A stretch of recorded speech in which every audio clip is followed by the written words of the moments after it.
Welcome to another Kings of War Battle Report, the Epic Quest, number 7. Goblins versus Salamanders, 3,000 points, and the scenario was Dominate. So we had another odd-numbered people at game night, and so we decided to do 2-on-1. And this time, instead of everybody against me, I enlisted Carl to be my ally and play our army that we used at the Wildcat Invitational for the team event, and we just added some points to it to get it up to the 3,000 point margin. So it starts off with 3 regiments of rabble, 3 hordes of sharpsticks, a horde of trolls, 2 war trombones, 2 big rock throwers, 2 mop-up launchers, a sharpstick thrower, 2 goblin blasters, a wing-it, a giant, the Goblin King with Staying Stone and Jarrah's Pendant, 2 wizards, one with Conjurer's Staff, Banechant, and Hex, the other with the Boomstick and Banechant. And then finally, Magua and Jews. And then last is for my thing with the to have something from the COK in there, I decided to try out the Gorp's Explodomatic Bang Sticks. I gave the King the Scythe of the Harvester, and I had 2 regiments of Fleabag Riders, and I gave one potion of the Caterpillar, and the other one Sir Jesse's Boots of Striding. Okay, so John mostly plays Salamanders, and he is really good at it. And this list has plagued me for the last year or so since I've been playing them, and now we've added more stuff to it. So it starts off with 2 troops of Gecko Warriors, a troop of Ancients, 2 hordes of Ceremonial Guards, which I love, 2 hordes of Tyrants, which I love, a horde of Scorchwings, a horde of Rhino Cavalry with the Boots of Striding, a Greater Fire Elemental, 2 Lacheelodons, a Slasher, a Phoenix, the Herald with the Loot of Insatiable Darkness, a Mage Priest dismounted with Banechant 3 and Fireball 10, and a Clan Lord on the Fire Drake with the Staying Stone. So let's talk about deployment. I got to try the new formation with the bang sticks, and what I did was I deployed the entire formation over here on the right flank, and John plopped down 2 hordes of Tyrants, a Slasher, a Hero with Banechant, and the Phoenix to stop my scrawny little Wolf Riders there. I also put my Rock Lobber and a Mop-Up Launcher over here on this side. Beside the 2 units of Mop, whatever they are. I'm going to call them Wolf Riders, I'm sorry. But because that's the models I have. And then there was Magua and his little contingent there. He had a giant with him, the Wing-It, and behind them was a Goblin Blaster. And then it was just some checkerboards of Goblin, Rabble, and the Sharpsticks. Right in the very middle, I put the Trolls with the Brew of Sharpness, and behind them, the other Goblin Blaster. All the way to the end, it's just more interweaving of goblins. And on the end, Carl had a Bolt Thrower on the hill, a Mop-Up Launcher, and the other Rock Lobber over there sitting in that side of the table to try to shoot some stuff down. But the plan was I was trying to be patient on this end of the table and with those Tyrants out there because they are an imminent threat, and trying to get rid of them. As far as what John did, John had all of his Tyrants on this end of the table, his Slasher, and I think he had a Hero there with Banechant. In the middle, he had first a Phoenix and a Lacheelodon, and then both units of Ceremonial Guard with the Fire Elemental right in between them. And on the very end, he had the unit of Rhino Cavalry that just absolutely ate our lunch, so to speak, during this game. So also over there on the end, he also had the Pterodons, and they were are they Pterodons? I don't know, but the flying horde over there. So I'll look up the name in a second. I apologize. You'll see him here in a minute. But we did that, and I think John got the first turn, so you should be able to see the next one.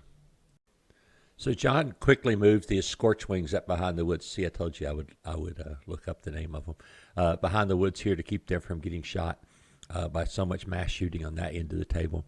a unit of geckos moved into the main forest there right in the center of the table. And the big white disc that you can see, or gray disc, that is the center of the table.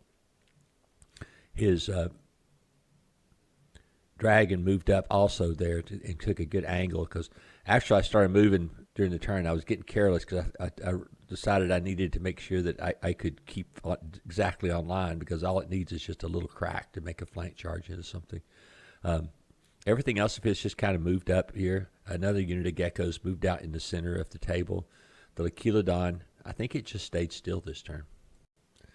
Down here, the 20-inch charge range of my formation caused him to stay out of range for a little bit. He did fly his Phoenix down there because he knew I was going to start dropping bombs on him with my shooting. And so, like I say, he just kind of moved up and stayed out of effective range of my charge. I don't think that, there's no way that any of those regiments could take out a unit of those guys unless I got really lucky. But two of them can, and that was my point. Is I wanted to set up so that I could get two at one time.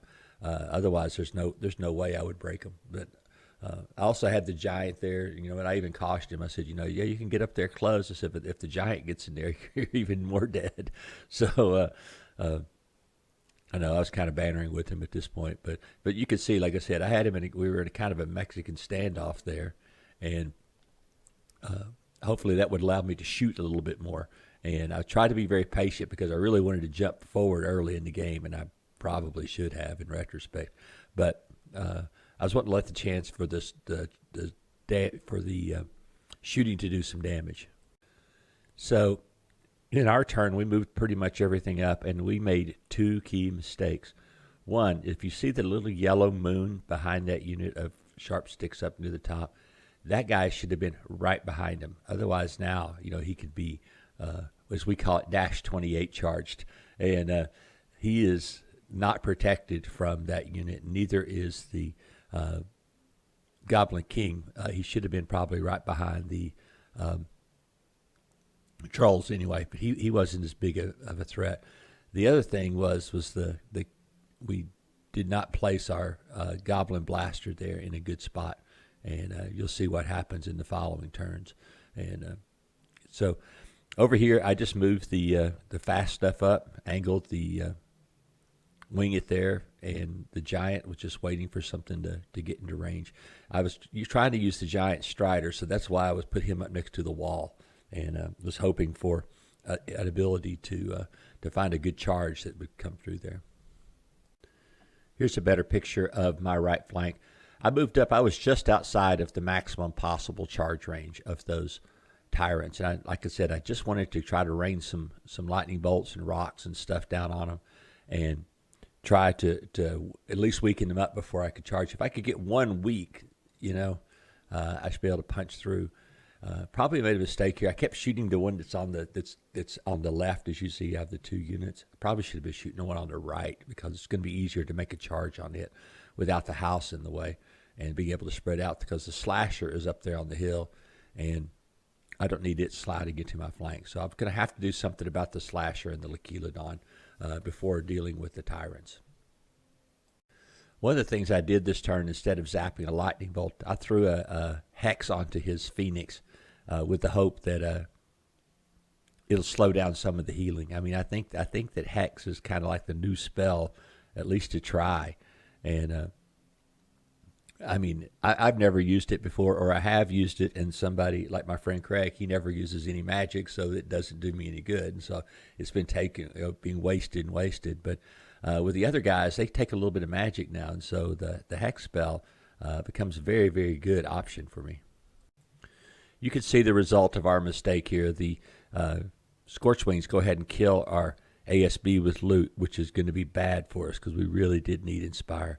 And then the Dragon went ahead and killed the Goblin Blaster, and now the poor Goblin King, our last bit of Inspire in the middle, is standing right there, right in between both of those units.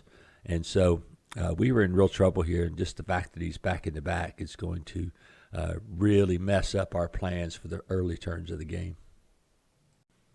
What little shooting John had was sinfully effective.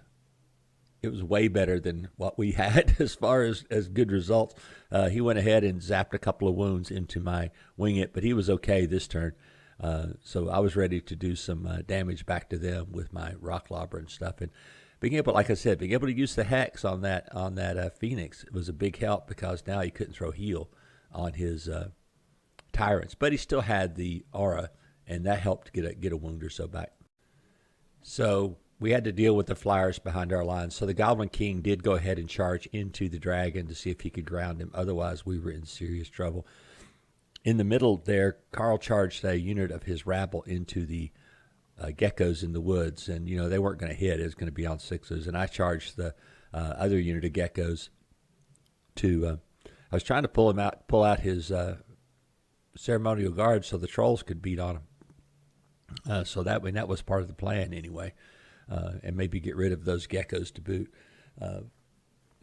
The funny thing here is like I was saying earlier, you really got to watch how you place your shooters. My shooters were in perfect position, and Carl had a couple of he had our war trombones on that end, and we annihilated the Scorchwings and at least got that unit out from behind our army. But we were still in trouble with that dragon flitting around back there. If you see that unit next to the trolls, those are sharp sticks, and I just casually told Carl, maybe we need to turn one unit around just in case the dragon killed the Goblin King. And so he does, and it's going to have a tremendous effect on the game. On this end of the table, the giant charges into the Lechilodon, which is behind the wall, and my unit of rabble move up there as well to threaten the flank of the ceremonial guard. Not that they're much of a threat, but nobody likes to get hit in the flank. I started rained some rocks down on the tyrants and on the left, and I think I had to shoot the lightning bolt at the stupid Scorchwings to get rid of them. So I didn't throw hex this turn, and which means he's probably going to get all of his wounds back, or he probably did get all of his wounds back. So I was in a good position here with that house and stuff to protect my flank from being charged with the giant. And I had to also be in a good position to charge into the ceremonial guard in a future turn if that's a possibility. But the speed, I would say I'm holding him back with my speed here. It just hurt to have to turn and divert all that shooting back to kill that unit of Scorchwings. Because if I hadn't, I would have been able to be putting those shots into more on those tyrants. I just took this picture from table view. Just want to point out that it looks like a proper battle. You got to admit, all the troops on both sides at 3,000 points, there's a lot of figures on the table. And as far as unit strength, I had 30 and he had 27. So they were really, really tight. But, I mean, we had a lot more shooting and stuff than he did. But it seems like everything he had was nasty and had armor 5. So it worked out back and forth playing. So, but I just wanted to show this picture and see what a nice what the battlefield looked like. It looked like, it looks like a proper battle. You can see here where the war trombone had just wiped out the Scorchwings, and you can see that the Goblin King is fighting the dragon here.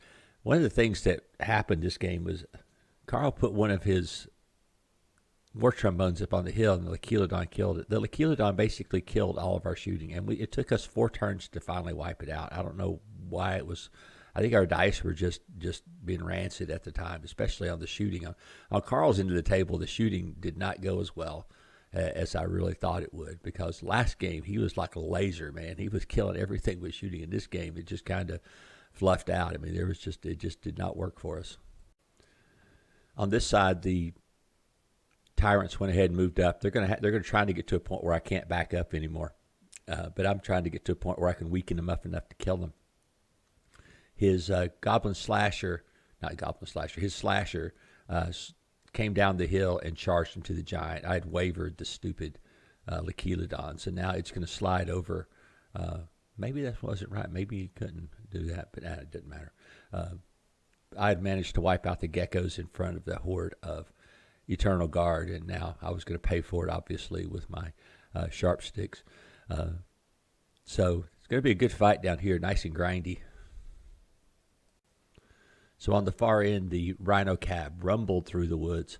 I think they had the boots of striding, Sir Jesse's boots of striding, and so they were able to get into there. One thing that we've discovered playing with goblins with sharp sticks is they're still goblins and they suck. I don't even think, I think I'm going to stop paying the extra points for the phalanx. I mean, it works against some armies, but even the really grindy cavalry that have crush one and stuff, they still just eat you alive, despite hitting on 4s and stuff. So I'm not sure if it's worth the points to do that, to use the sharp stick, but that's what my models are, and that's what they're painted like. So I hate not to use them the way that they look. He countercharged with his geckos in the middle into those goblin rabble. Everything else, he just kind of kept in place. He didn't move forward with his ceremonial guard because he knew that I would hit him in the flank with it. So it was some being cagey here in the middle a little bit. So in his turn, he did manage to kill the Goblin King, and now he turned the dragon to be able to menace the back of either the spearmen in front of him or on the trolls. What he didn't see was that Carl had turned the unit around, and even though we specifically talked about it right in front of his face, so that he would know that we weren't trying to pull something on him. So I'll show you what happened.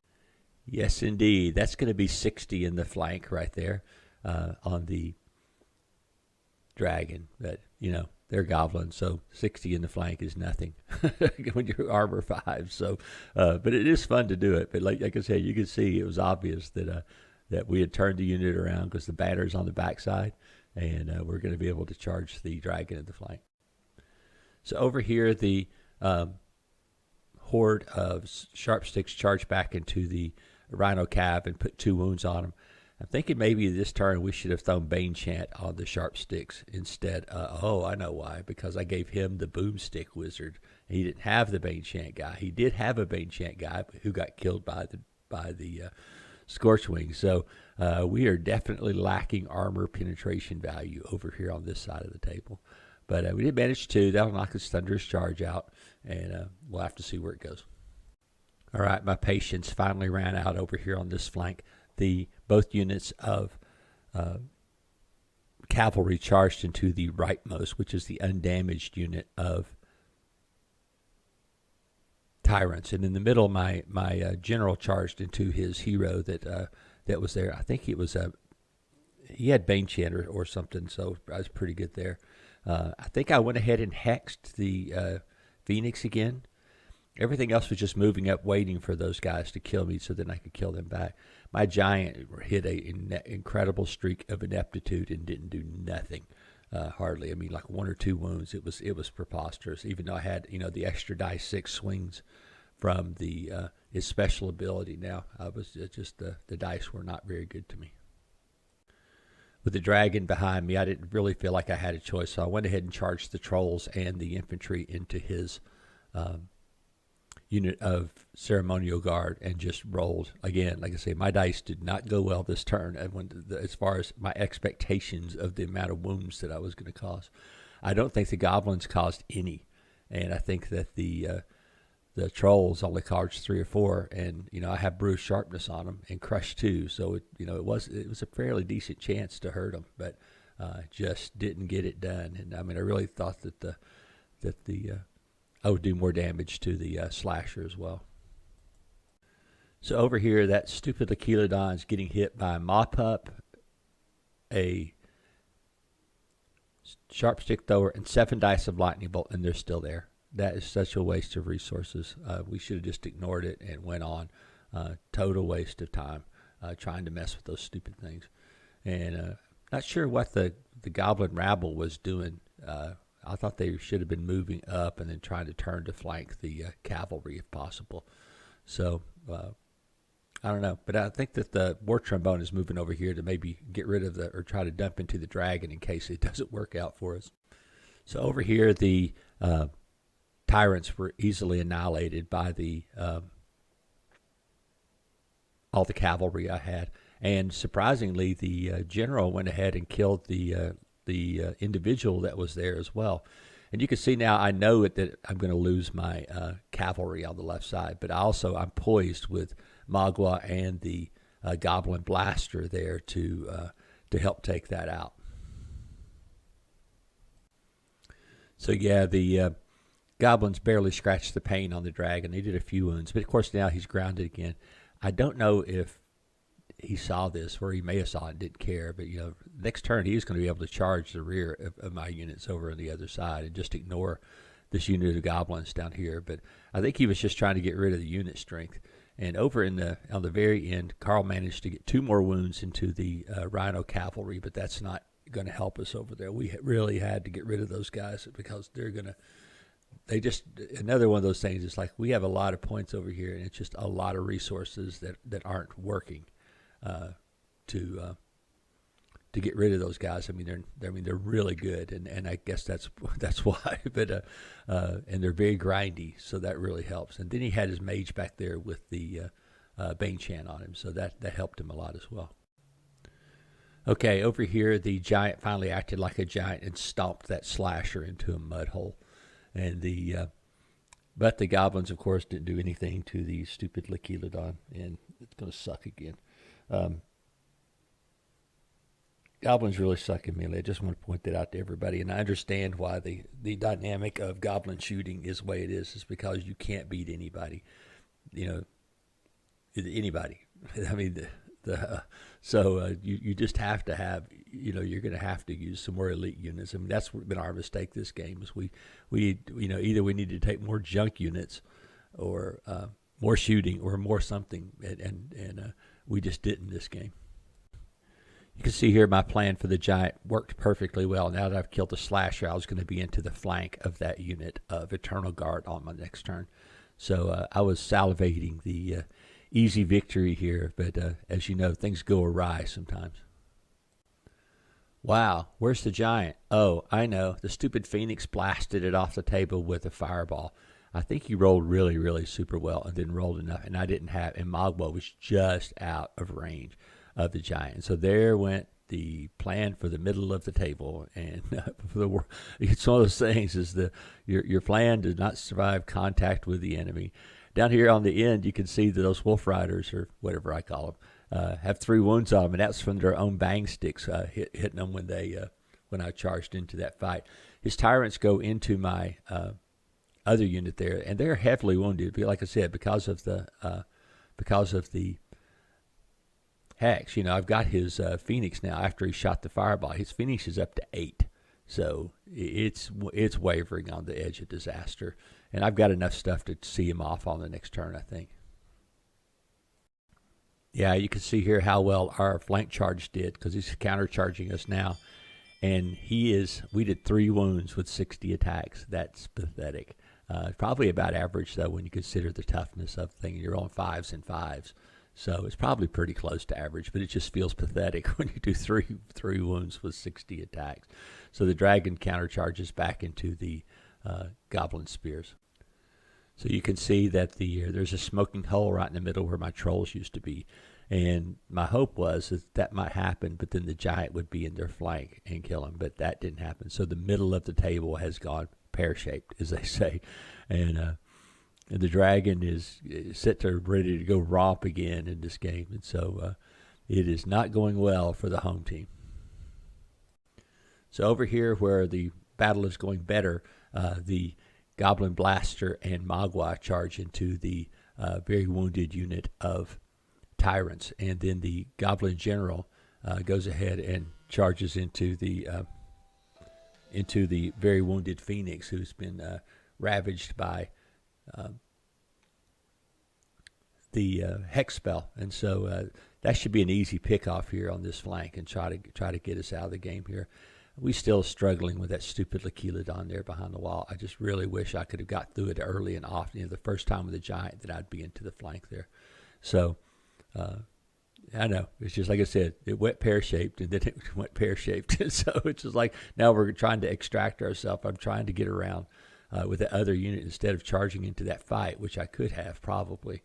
I went ahead and moved the other unit of cavalry, trying to come up behind his line and seeing if I can get rid of those Eternal Guard that way. Okay, on this end of the world, it was not going well. The Rhino Cav had managed to go ahead and kill that horde of sharp sticks, and now we're turning toward my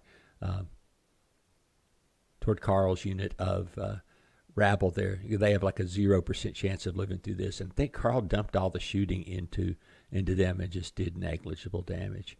And maybe did none. Finally, though, the Lakelodon, after 4 turns and about 700 points worth of stuff shooting at it, finally died. Crazy bad luck. Here the dragon managed to dump 6 wounds into us, and that's despite hitting on 5s. Just 5s. Did 6 wounds. We had 60, did 3. It's awful. So, anyway, they're in a tight battle between the dragon and the unit of Goblin Spear. As you can see here, I cleaned up this flank really well this turn. I mean, there's nothing left. The Lakelodons is dead. All the tyrants are dead. Phoenix is dead, and whatever hero he had over here was dead as well. Managed to get the guard, the ceremonial guard, up to 6 wounds, but of course that wasn't going to do anything to a unit with that morale. The beat goes on in the middle here as his ceremonial guard flank charged into the horde of Goblin Spears and killed them, and then turned to face Carl's last unit that was over there. Of course, the fire elemental wavers my unit of goblins there, my goblin rabble. They couldn't win for losing, man. Every time they never had a good dice roll for them. At least that particular unit didn't the whole game. But like I said, I'm over here. I'm trying to come up with something good for the end game here, because we've got 8 unit strength, 9 unit strength, 10 unit strength right there in the middle, and we've got 2. And of course, Carl's got that horde down here, so that's another 3 or 4, whatever it is. So we're in trouble, and we know it. We're just trying to get back into the game. Yep, John's dice were rock solid. Despite the fighting unit with phalanx, he throws another 6 on Carl's unit of sharp sticks and wavers them. We are in so much trouble. It just got worse then with the waver. We needed to kill that dragon this turn. And then over there, his cavalry managed to get into the other unit rabble, and I think destroyed them and turns around. But we'll see in the next picture. Wait, where's the dragon? Oh, well, the goblins didn't kill him, but all the goblin shooting finally did kill him. And so that was, finally got that guy out. And I mean, he's been there fooling around the whole game. This is turn 5, I think. And we just now got rid of him. And so that's despite, again, a lot of resources that's above and beyond his points. And it really hurt having to turn off our shooting to kill him because of we needed to focus the shooting in the middle. I had some sort of rescue plan in mind. I moved the everything as much as I could toward the middle of the table. And I don't know if you can see in the back, but the other unit of cavalry, which is nimble, moved 20 inches and turned to face the ceremonial guard's rear. The goblin general, he went ahead and charged into the ceremonial guard. He does a couple, I think, but it wasn't that good. Even though he has magic item that makes him better, it's just those guys are big and tough, and I'm only crushing one. You can see Magua and the magic user, like I said, instead of turning to hurt the stuff in the middle that I needed gone, had to turn to get rid of the dragon. So, like I said, that's sometimes at certain points of the game you need things to happen. Well, it wasn't happening for us. So here my winglet went off for 5 wounds on that armor 6 unit. I was just stunned. It went so well, but of course their morale is so high that 5 wounds isn't really that much of an effect on them. Yeah, it's about to get tribal again as we finally killed the dragon, and now the ceremonial guard comes sliding into the flank of my last horde that's there that has any unit strength at all. So that was going to be a dead end for them. The good thing is, I guess, is I've held some other stuff here. The ancients go into the winglet and try to occupy it, and he moved his fire elemental back. I think he could. I thought maybe for a second he could have blocked my cavalry charge with him, but I guess not, because his base is so wide. I don't know if he saw that or not, but the cavalry comes charging into the rear of the unit of ceremonial guard. I guess my champion had done a little bit of damage, because it looks like he's up to 8 or 10. But those guys hit them in the flank. It was going to be the end of them. I mean, that's 36 attacks with elite and crush 2, and with the bang stick thing, going to be a lot of damage coming into that unit of ceremonial guard. Something happened this turn. Carl dumped all of his shooting into the Rhino Cav to kill it, and didn't. And we were just lamenting it. And I hadn't shot yet, so I just asked John nicely. I said, look, if I can come up high enough to kill it, because his dice roll was still on the table, and I managed to just go off. I think the rock lobber hit him twice. The mop up hit him once.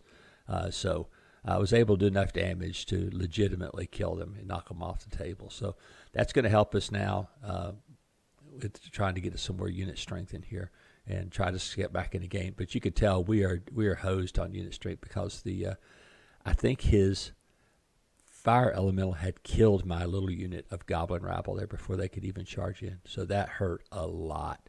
I just needed him to be alive. And Magua does not have unit strength, even though he's on a larger base. So, yeah, we're in trouble.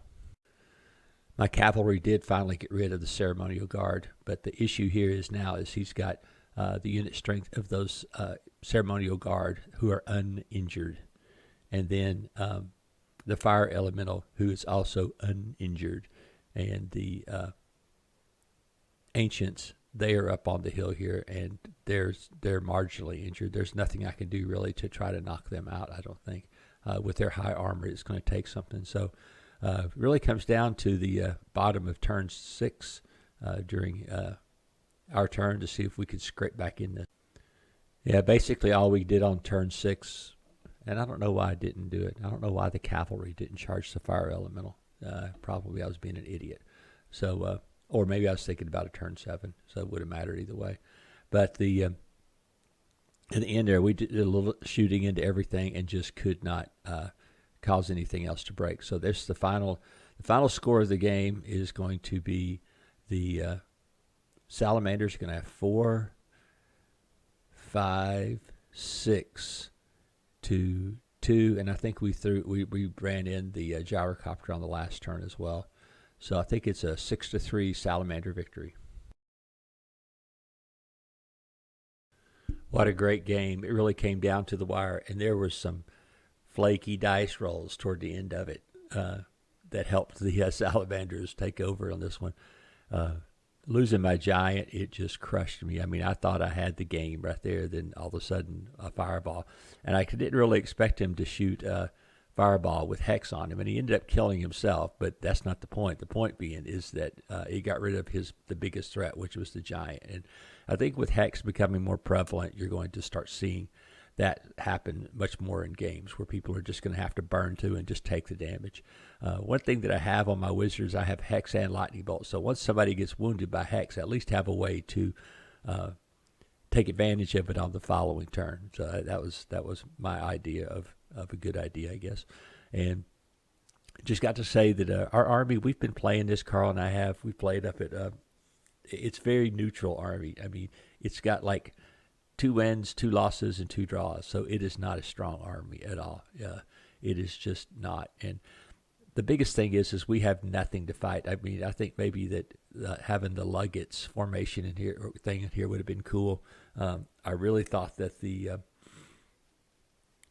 Bang Sticks formation did fantastic because, I mean, you see they wiped it. It wiped out the whole flank by itself.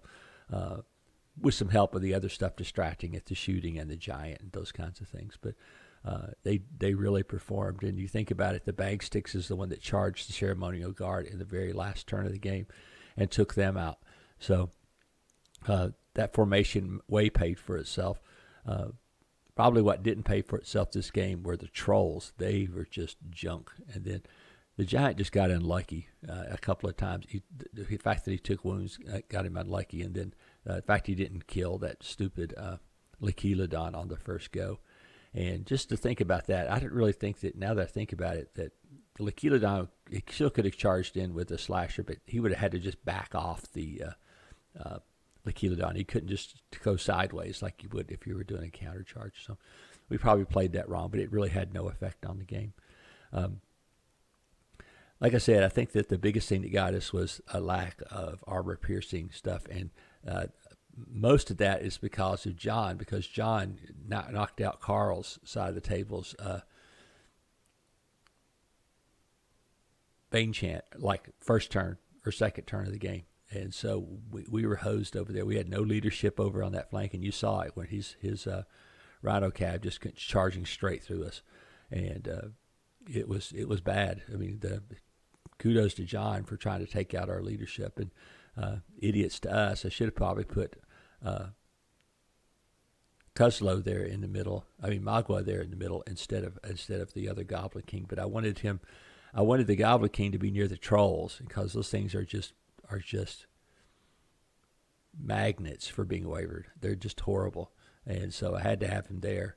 But I mean, like I said, it really wasn't as good a plan, because down here on this end, the other Goblin General, he pretty much had the leadership on this flank, because he's there with the formation. So anyway, I mean, that, like I said, just some little bit of mistake on there. But I think I need to work some more on the Goblin army composition. I think we could use some mincers and stuff, and I don't have any models for them. And part of this epic quest thing is maybe to see what I need to get to make something good in the future, and then the maybe new units I would want to use. And so I would use it. But this is what we have painted. It's everything. And I apologize for some of these cavalry figures down at the bottom. I have nicer ones. I just didn't feel like digging them out, because I probably got enough for 2 hordes of those Wolf Rider guys. So, like I said, I just didn't feel like digging them out of the box. But got plenty.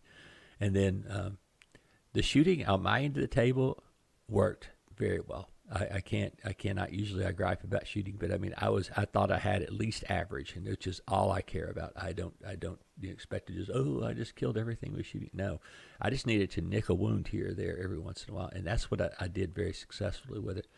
On Carl's end of the table, his shooting was wasted points. He just didn't add up to anything.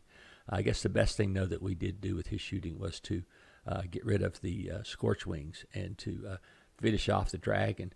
But like I said, it took all of our shooting to finish off the dragon. We had to turn everything toward it, all of our casters and everything to get rid of it, and that's what allowed the middle of the table to survive so easily. And so I don't know, it's just a cause and effect thing, I guess. But it's nice that we had all that shooting in reserve. But I can't decide whether we need more shooting and make it ouchier, or if we need something else in there. But I'm thinking that the Luggets horde is going to be a good unit, and I actually have some more goblins that are kind of the larger size, they're distinctly different than the ones that I've been using in my army, so they won't be any confusement, anything confusing to the other player. They'll see that they're physically larger and that they're a different color, and so they should be able to easily point out, or if I need to, I'll make a little sign that says these are Luggets. So anyway, it was a great game, and I thank John for it. I mean, we laughed the whole time this game. It was just so much fun, and Carl did everything I could to win, but we just came up short this game. Good game. Take care. Talk to you next week.